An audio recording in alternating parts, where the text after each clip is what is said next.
దేవాలయాల మీద దాడి ఎవరు చేసినా అడ్డుకుంటాం, వాడికి బుద్ధి చెప్తాం. దేవాలయాలని చేస్తే దాడి, ఇలా దేవాలయాలని కొన్ని రాజకీయ పార్టీలు కొన్ని వందల ఎకరాలు కబ్జా చేసి ఉన్నాయి.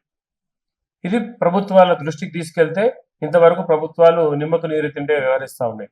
కాబట్టి హైందవ సంఘాల ఐక్యవేదిక ఈ పోరాటం, మేము సనాతన ధర్మాన్ని కాపాడుకునే విషయంలో పోరాడుతూనే ఉంటాం. ఇప్పటివరకు ఎన్నో ఉద్యమాలు చేశాం, ఎన్నో పోరాటాలు చేశాం, ఎన్నో మేము గెలిచాం, కేసులు గెలిచాం, సాధించాం. ఇక్కడ కేసీఆర్ విషయంలో మీకు చెప్పాలా, యాదగిరిగుట్టలో కేసీఆర్ బొమ్మ పెడితే ముందుగా దాంట్లో పోరాటం చేసింది నేనే. దానికి A1 గా నన్ను ఆ కేసులో పెట్టడం జరిగింది. కాబట్టి ఎన్నో పోరాటాలు చేసి సాధించుకున్నాం, తీసేసాం. ఆ విగ్రహం తీయించడం జరిగింది, ప్రభుత్వం వారే తీసేశారు. కాబట్టి అట్లాంటి చాలా పోరాటాలు ఉన్నాయి మావి. ఆ పోరాటాలలో మేము ఎప్పుడు ముందుండి, ఈ హైందవ సంఘాల ఐక్యవేదిక నేను ఒక్కనే కాదు, నాతో పాటు 29 సంస్థలు మాతో కలిసి పోరాడుతూ ఉన్నాయి. మేము సనాతన పోరాటంలో ఎప్పటికీ ముందుంటామని ఈ ఛానల్ మాధ్యమంగా తెలుపుకుంటాం.